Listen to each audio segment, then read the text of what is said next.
And in Heels is a motivational, inspirational, and educational podcast for women entrepreneurs. Let's learn from each other, laugh with each other, and support each other so we can all succeed together. And just remember, women can do anything, and in heels. Welcome to this episode of And in Heels. I'm so excited today, Morgan and I are, to welcome Carlyn Shaw. So Carlyn is Strangers to Friends is your company. You are a life coach, inspirational speaker, and I love this, smile and synchronicity starter. So we want to know more about that. So Carlyn, welcome. Thank you so much. I'm so happy to be here. Yes, tell us a little bit more about yourself. Who am I? Let's see, where to begin. I'm 46 years old. Okay. And I live in St. Pete, Florida now, and this is the 9th state I've lived in. And people always ask me, what was your favorite? And I say they all were while I was there because I've followed my heart everywhere I've ever been. Very nice. And so I'm somebody who, at a young age, grew up really fast through the stories I've lived through, and throughout life have known that nothing happens to us, it happens for us. Oh, boy, that's been a theme today. Have you ever noticed how we have themes? That's been a theme today. Yeah. So, so it's just been this incredible journey of with strangers to friends, knowing that everyone we need is all around us. And when we show up for ourselves, the people we need can show up for us too. Oh, and the more authentic we are, the more authenticity we invite, and everything is connected. And I'm assuming the shirt you have on represents the Strangers to Friends. So tell us a little bit about this. So my shirt, whoever smiles first wins. Well, there's a big story behind this. Oh, okay. Is that part of the journey? Do we want to wait on that? There's a lot of layers to it. Okay. Yeah. So just so everybody knows, Morgan and I have been wearing the Be Real, Not Perfect shirts. And as soon as Carlyn's shirts are available in this hot pink raspberry color, for our next episodes, we're switching wardrobe. So everybody be ready. Be ready. Yes, that's going to be a big change. There's 3 parts to the shirt that I can say before I go into the journey. Okay. And that is, first of all, we all have the energy. We all have the choice to shift the energy wherever we go. We do. With our smile. And these shirts are a friendly invitation. What human doesn't like a little competition, right? These shirts require us to see each other. So in the Strangers to Friends way of being, this is an invitation to be acknowledged. And usually it can be a catalyst, because very often someone comes up to me and goes, "Did I win?" Or someone says, "Oh my gosh." And then I say, have to think about it like, what? And then I go, "Well, shirt. Gotcha." I go, "Well, of course you did, because I'm here to create winners." And then I say to them, because I've been playing around with this, for a while. So I have a couple little one-liners. So conversation starter, you got to be ready for. Yes. And sometimes it's not your job to make anyone smile. Right. It's your job just to be. In fact, forget you're wearing the shirt. That's what makes it more fun. Take no pressure, right? What's fun is when you see somebody noticing it and you watch them do a little double take, like, do I smile? Do I not smile? Like, try wearing it on a Southwest flight when you get to walk down the aisle and pick your seat. It is way too much fun, right? Because it's literally like, you want to. So I tell people there's the energy exchange with each other. And then when someone does approach me, I go, "Now, did that feel good? Did it feel good even just to come up to me?" And they're like, "Yeah, it did. Like, this feels good." I go, "Just think, if you wore the shirt, you become that person now for somebody else to come up to." Yeah. There's a way that breaks that barrier. There's a way that you can keep playing with this. Makes us more human. Makes us more human. And approachable. And we're all an equal, right? I love And then this. I say, but there's another part to the shirt. And that is, the story, the phrase, walk a mile in another man's shoes. Well, I say walk a mile in another man's smile. Okay. And everybody has a story behind their smile. And with, I'll go more into the journey, but I've had a lot of hard stories, and I'm assuming because you're human, you have too. And when we create these invitations to actually just connect in a very surfacey level, we actually have the opportunity to go deeper.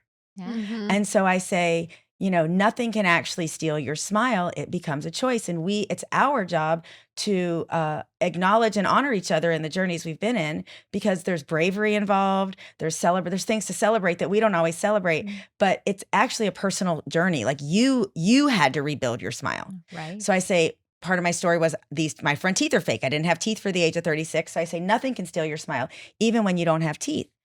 So the bigger part of this shirt is, when you smile for yourself, you've already won. Oh, yeah. It's the human journey, Because when you have acknowledged and accepted whatever it is that has robbed you of your smile, you actually become invincible.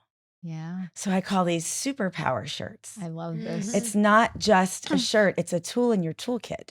Because very often there are days I don't want to get out of bed and smile. Do you know that feeling? Yeah. And I'm not here to force it, but I am Right. here to say we do have the power to shift our perspective and to shift things. Yep. And, you know, a lot of my friends are biohackers and we're all into the biohacking world these days. And I said, you know, forget about biohacking. It's all about smile hacking. I'm going to hashtag that. And that sounds a lot less scary. Yeah, right? Because it's energy. Yes. We shift it with Yes. each other. We shift it with ourselves. And so when you smile for yourself, you are being, it's self-love. And we all know that it's the self-love that actually attracts everything we need into our world.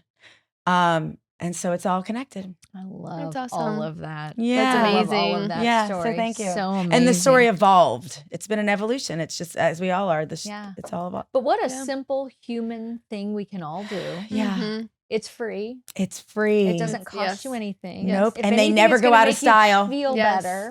It makes you, I say with these Right. shirts, I go, do you want a shirt that will never go out of style ever? Yeah. Hi. Here's a smile shirt because your smile never goes Yeah. out of style, but it's what you're going to leave people with. I mean, there's so many Right. quotes out there. It's your Right. business card. Right. It's your It's your this. what, It's your that. And it's not about being extroverted. It's not about being introverted. There's no right or wrong. There's no pressure. It's not for anybody really but yourself. It's to get you into this joyful, playful space that oftentimes as adults we forget about. And we always feel better when we smile. And we always feel better. I when we feel like smile. every, you know, whenever you're in a bad mood, somebody's like, oh, just smile. Yeah. Come on, just smile for me. You know, Yeah. like it's what makes it, you know, it But just, it's about being real with it. It's not is. this toxic positivity we're hearing triggers no, about. Right. It's about going, it's okay if you don't want to Yeah. smile. Yeah. Right. I want you to acknowledge that too. Right. But eventually you got to come back. Yeah. Right. Right. And when you Eventually come you have to back, give in. when you Yeah. come back, you kind of, Yeah. it takes, it's the work. Yeah. Right. I love that. Yeah. Well, I know that you said there's a bigger story to the shirt, so I think this is part of our segue to motivation. So, obviously, you didn't wake up and just be the smile queen and the Right. life coach. Yeah. So what motivated you along your journey to get to where you are today? Okay. So as I said earlier, I'm 46 years old. Well, I was 19 in 1997, and this was before Google was invented. This was before social media. And I woke up one day to get in the shower, and I realized I couldn't feel the water hitting my arm. And this led to a series of tests, and this is when I was diagnosed with multiple sclerosis. So I was 19, I was a sophomore in college. Back then, you are invincible because you've never, and my parents, this was so early on, it was Richard Pryor days. You know, no one really knew anybody with MS. I'm very fortunate that I found the MS Society and started, you know, doing my research, so it started there. However, while most people thought this was a death sentence because we didn't know enough about it, Right. I learned very quickly about death. So I was diagnosed in October. In November, I had 5 best friends. You know, we were all off in college. None of us had cell phones yet. And my best friend, Margaret, called to tell me a month after my diagnosis that our other best friend, Meredith, had been killed in a car accident. Wow. So this all happened in 1 month, and I'm, you know, I don't have to go. I blocked it out. Like you're just when you lose one of your own at that age, it's a whole different level, right? So when 8 months later, I got another phone call to tell me that Margaret died. Wow. So I buried both of my best friends next to each other from separate car accidents in the same year that I was diagnosed with MS. And this was before you could go look for people like you. This was before there were sections of books to go figure out how to fix it. This was before my parents had they didn't have a secret sauce for me. You know, it was before podcasts and community groups. Right. None of this existed. And so Right. when I tell people, I go, well, my hero's journey began when I was 19. Yeah. And I'm very grateful that I learned at a very young age how it all works, because it's been something I've been able to carry with me my entire life. You know, eventually I was going through my depression and all the things you navigate through during that time period. Sure. And I Grief. I mean, yeah, just grief everything, alone. Yeah. layers and layers. Yeah. And I've always been known as being smiley. I was the girl. I'm just back up a little bit. I'm picturing you as a little girl with the nickname Smiley. So in 7th grade, I grew up in Greenville, South Carolina, very southern, sometimes backwards, not always accepting of everybody in some aspects, very religious in some regards, but I loved it. I'm Jewish. I grew up in the Baptist Bible Belt of America. You did. And I have a name that no one else has. So it's always made me, I always judged my teachers, whether they said my name right in the first day of school, because they would always say Carolyn. I'm like, there's no O in my name, you know? Yeah. So I've always been a little, you know, I've never been, I wasn't like strong-willed or something, but I've just been me. I've always just been me. Unique. So I'm the girl that in 7th grade befriended, you know, the African-American older gentleman who was our janitor at our middle school. And he became my special friend and he nicknamed me Smiley. So like when I share my story, I'm like, I actually was always known as Smiley. I've always been friendly and I've always been accepting of others. I'm the first person that when the new kid came to school, didn't want them to sit by themselves. Right. I don't know. It's just born in me. It's just who I am. Yeah. Right. So these stories of mine, you know, strangers to friends, I guess backing up just a little bit, when I was faced with all this depression and all this stuff, I was horrible, all these things, situations. I wasn't a very like throwing life caution to the wind person yet at this point. This is like when I was learning. You start learning about yourself. And I'd learned that you could study overseas for a semester. And I'd never really, in South Carolina, going overseas meant going to Texas, you know? It was not, people didn't leave the state, you know? It was a big deal. Going to Texas. It was a big deal that I was in Indiana. Nobody left the Carolina. Everyone was at Clemson, Carolina, everyone was Charleston, whatever. So anyway, it was a big deal. Going to Texas. It's so true. Right? It's so true. Right.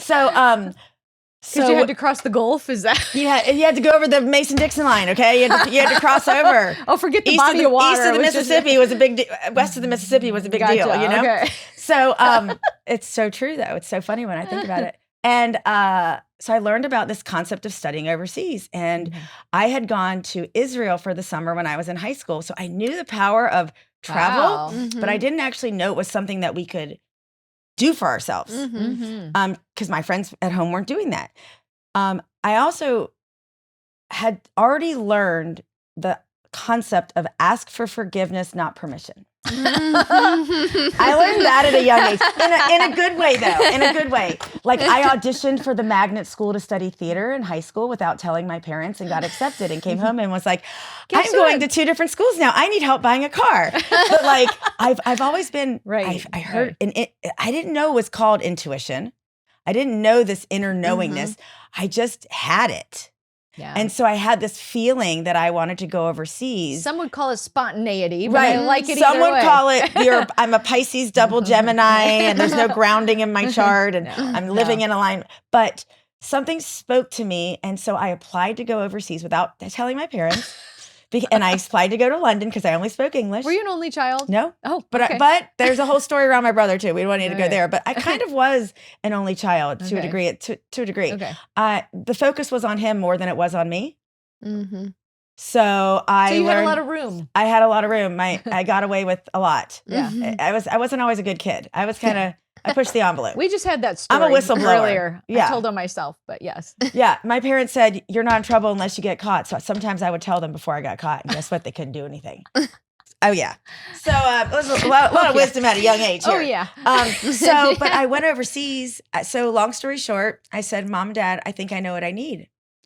And they said, okay, if this is what you need, then we support you. And my grandmother, everyone chipped in, and I went to study in London for the semester. And my birthday's March 15th, which has always been St. Patrick's Day week. Yeah. And it was my 21st birthday. And what American doesn't want to be in Dublin on St. Patrick's Day? Her break of her 21st birthday. This is like dreams coming true. So this is what I've created. I'm now in Dublin, and I'm right after my birthday, and I'm standing there, and all of a sudden, I didn't know, I guess you call it a download, whatever it is. This feeling just rushed over me where I was like, oh my goodness, I wouldn't be here living out a dream if all this hadn't happened. Yeah. If I hadn't gone that through, just gave me goosebumps. If Margaret Meredith hadn't died, and it was more my friends, the MS still was on the back burner because I was fully symptomatic. If you drew a line down my body, I lost the left-hand side of my body for a bit. I had an optic neuritis. I was full blown, But they pumped me full of, Solumedrol, and before you know it, the swelling, inflammation comes down, and you're back to normal. So you don't know if it's going to come again, but your friends died and they're not coming back. Well, and prioritizing trauma. So my trauma, me was on the back burner. Me living for my friends and showing that I can walk, and I called it. Eventually, I called it a life sentence, not a death sentence. And one of the friends I was traveling with, I was like, Margaret and I had always talked about getting a little tattoo together, but we never had the chance. And I just said, oh my God, I need to remember this moment. And I said, go with me tomorrow. And the next day I went and I got a little 4-leaf clover with the letter M. Aww. I said, my best friends will be with me forever. They're my good luck charms. And I'm not crying right now, even though it's and I don't cry. It's 27 years ago. Yeah. But once you know, you can't unknow. Yeah. Once you learn that, and I didn't have anybody to talk to with, I was 21 years old, no social media still. And you hadn't found your tribe that lived in that zone yet. Or it didn't exist. We didn't talk about, I was still struggling with my eating disorder. No one talked about anything back then. Right. Everything was a secret. Right. The fact that I was diagnosed with MS. Everything was a secret. It really was, yeah. The fact that I was diagnosed with MS true. and I would show up at all my professors for the beginning of class and be like, hi, just want to let you know there's a chance I might miss class. So I want to let you know now. I never had shame around it. I never became victimed by it. This was just, somehow I just knew to be this. Yeah. But it wasn't the way people worked. Right. I never found my tribe because I went to one support group. I was the youngest and I wasn't woe is me. So is it unusual for someone at the age you were to be diagnosed? Is it usually sooner or later? It was young for back then. Okay. It was very young for back then. So this is a very long story and we only have 30 minutes. So we got to figure out how to tighten this up. But I guess the reason I shared that is to say this is where it began. Okay. The more, then God, universe, whatever you want to call it, just kept handing me stories and handing me stories. And the more stories I was handed, the shorter the quicker I started to recognize the pattern and the journey and that life was happening. Okay, Carlyn, it's happening again, but something's going to come out of this. It's happening again. Something's going to come out of this. Yeah. So with strangers, your self-awareness was very young, super heightened. Super heightened. And some people, even my age, still don't have that. So that was super a gift along the way. Strangers to friends was my way of expressing my super heightened awareness. So what happened was, 2008, the market crashed. I was a nurse recruiter at the time. So my job was to put people in jobs. There were no jobs. But my background, I'd been in PR and marketing for several years before going into recruiting. And I was like, well, I want to get back into this. But again, there was no social media. And I was like, well, I need to make a Carlyn card. So I got the idea to go make a Carlyn card. And this didn't exist back then. Right. So I went to Kinko's. And I was reading the form of what to fill out of what do you do? Yeah. Job title. And this was a download. I heard the words, you turn strangers into friends. I sat there with it and I was like, well, I do. I volunteer here. I was very big in the MS world, MS society. I was like go-to MS ambassador at the time. Sure. And I that was me. I'm the girl nicknamed Smiley from my janitor. Right. So I made a little card and I said, Carlyn Shaw, turning strangers into friends. My full address, thinking in case you need to rob my house, knowing I'm not. I didn't know. Why did I put my full address on? How you find Back then it was a resume. You put your full address. So I was like, here I am. But I had no website. But what I did have was a super in case you need to rob I know. I was like, I look back on that and I'm like, why did I do that? But you just did back then. That's what you had was a mailing address. And we didn't have any other addresses. Right. There wasn't any other thing. Right. You mailed letters. Identifier. You just mailed letters. That's what you did. And yes. So there weren't apps yet. Right. You know? So no, and websites were like it was a brand new thing. Yeah. So I didn't have strangers to friends you yet. Need to rob me. I had a super long URL that said mssociety.org/whatever in case you wanted to donate to my 50-mile walk that I was participating in. So I just put that super long URL on my card.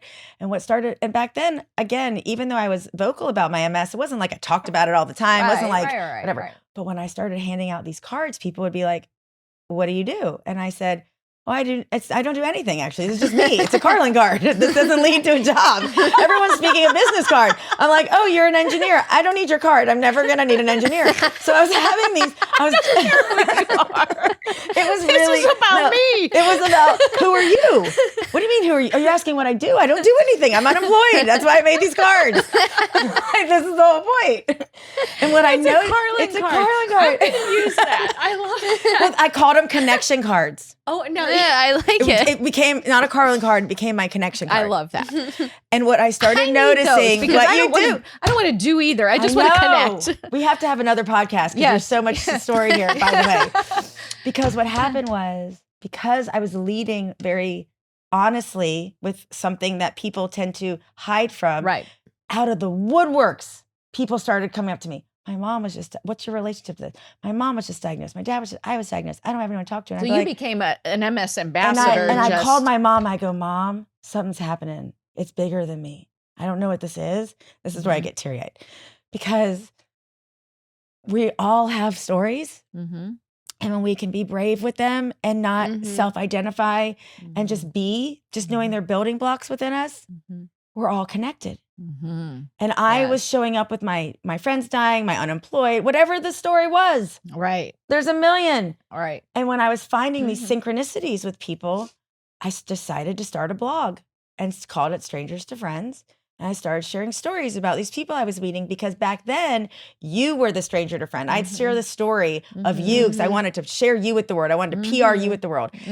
Eventually I realized the only common denominator in all of my stories was me. And I started to realize maybe there is something a little special. Right. I have to give myself a little credit. Yeah, you're the connector. It took me years and years, by the way, before I gave myself any credit. I didn't give myself. It took a long time. But once I did, I realized there's magic in this. And fast forward to 2011, I did a cross-country road trip from I moved myself from San Diego to Wilmington, North Carolina. I printed out a bunch of cards. I started a Facebook page called Strangers to Friends. I did 15 cities in 6 weeks visiting with people. Wow. And I called it my Stranger to Friend road trip. And I moved to a city I'd never been to before, not knowing a soul, trusting that these cards were going to lead me to the right people. And I could just start over. And I went back to heal for myself because after Margaret and Meredith died, I left the South. I left home. I never went back. And Wilmington was close enough, far enough away. And a friend had planted the seed about Wilmington. My mom was in Charleston at the time. And I also decided to leave my MS label back in San Diego. Yeah. Because at this point I was med-free and I'd become a runner. I was running half marathons. Okay. And I said, well, who am I actually if I choose to live with it and do good with it, but I don't have to own it And live it every day, yeah. and live it every day. So I put myself through a personal science experiment and it all worked. And while I was doing this, one of my mom's good friends saw a shirt online that said, 2011, whoever smiles first wins. She goes, I found a shirt that is so you. Not only did I buy the shirt for myself, and this is before I lost the teeth, and just started having fun with it, I recognized the power in it. I started playing with it. Yeah. But I ended up, Please tell me you have it trademarked. I applied in January. They're a year behind on trademarks, but yes, I applied. Strangers to Friends is trademarked. Okay. But yes, I'm not an attorney. I'm I just want to own asking. this. But the answer is yes. The story gets so good that so then a year and a half. So 2011, this friend of your mother's finds this T-shirt, says, "This is you. This is," and I buy a shirt and it becomes my favorite shirt. And I'm living Strangers to now Friends. it's your So brand. I'm like, it's my Stranger to Friends shirt. Then I end up posting a picture of me wearing it on LinkedIn as my profile picture. Turns out the woman I bought the shirt from saw me wearing it and said, I think you're wearing my shirt. That's how I met the woman in San Diego that actually made the shirt. And we became friends. And she stopped selling them. And I said, well, one day, is it okay if I sell this shirt? She goes, yeah, I don't own it. It's not my shirt. You should sell it. And so that seed was planted in 2015. Mind you, in between this time, I get into a bike accident in 2013 where I lose my front teeth immediately. And the hardest part of the story was I knew not to get on the bike. I ignored my intuition. And I got a universal 2x4. That gave me goosebumps again. Oh yeah, me too. And that's a whole other story when I write the book. Decisions we made and go, oh, one moment in time could have changed. Shoulda, coulda, woulda. everything. You want to talk about rebuilding your smile. I had to do it physically, Literally, yeah. And if you knew what was going on in my life prior to this, it was a lot. This was icing on the cake. I was finally listening. Sometimes it takes the brick wall, right? Or the pavement. Yeah. This was the So pavement. Oprah does a whole talk about this, right? Mhm. Like listening to yourself, and it's the whisper, Mhm. and then it's a little bit Gets louder. louder. Mm. and It's then called anxiety is a gift yeah, if you use it properly. yeah. Anxiety is But often it's telling you what you need to do that you're avoiding doing. it's when you hit the brick wall, the pavement, that it's like, okay, now you gotta listen. Yeah. So so now that I was listening, and I said, this is where I draw the line. You can't take my smile. This is who I am. Yeah. And within 2 weeks, I went as a Halloween costume that said, all I want for Christmas is my 2 front teeth. I wore a Christmas onesie. I love that you owned that. I chose not to wear my smile flipper, which is what covers the tooth hole. By the grace of God, my face healed so fast. I mean, I was a mess. For Christmas, I went and sat on Santa's lap and made Christmas cards, wearing a shirt that said believe. And I owned it. Because guess what no one can do when you own it? Take it away. Make fun of you or do anything. Yeah. And guess what I made? And I used it as a science experiment. And I said, who's more uncomfortable, me or you? Well, you were, because I was so comfortable in my uncomfortableness. It was a little shocking. This isn't the face you think doesn't have teeth. And I would start off with teeth when I'd sit down at a meal and you'd come back to see how my food was and I'd have no teeth. I might have gotten a few free mimosas and brownies along the way. I might have used it, I'm not going to lie. And so I still had a shirt that said whoever smiles first wins. So I wore it without my teeth. I love that. So fast forward, now I'm jumping all over. I'm in Colorado, by the way, at this point. I left North Carolina, now I'm in Colorado. I was in Colorado for 8 years. And I wrote a blog called 5 Lessons Learned from Losing My Front Teeth. I was reading the book, The Gift of Imperfection by Brene Brown. This was 2015. And I tweeted it to her and she retweeted it. And people started reaching out to me. And one of them in particular was a woman in Denver who had lost her teeth 18 years ago in a softball accident and had been living in shame. And I said, you're going to love this one. I said, well, Kim, you know what we have to do? We have to meet for Taco Tuesday and take our teeth out together and take a picture eating tacos because this is how we heal. Yeah. This is how we heal. Yeah. And that's what we did. I love and that is what inspired me. That made me, that re-engaged me into my personal awareness of when I share mine, I give you permission to share yours. And I have this is a responsibility of mine. I put it on myself. I get to do this for people. And then I started a meetup in Denver and I called it Strangers to Friends. And I grew it to 4,000 people over 2.5 years. And I did events called the Stranger to Friend Experience. And I invited people to share their stories in a non-support group way at breweries, at coffee shops. Fun. Let's make it fun. Yeah. And I told everybody they were brave.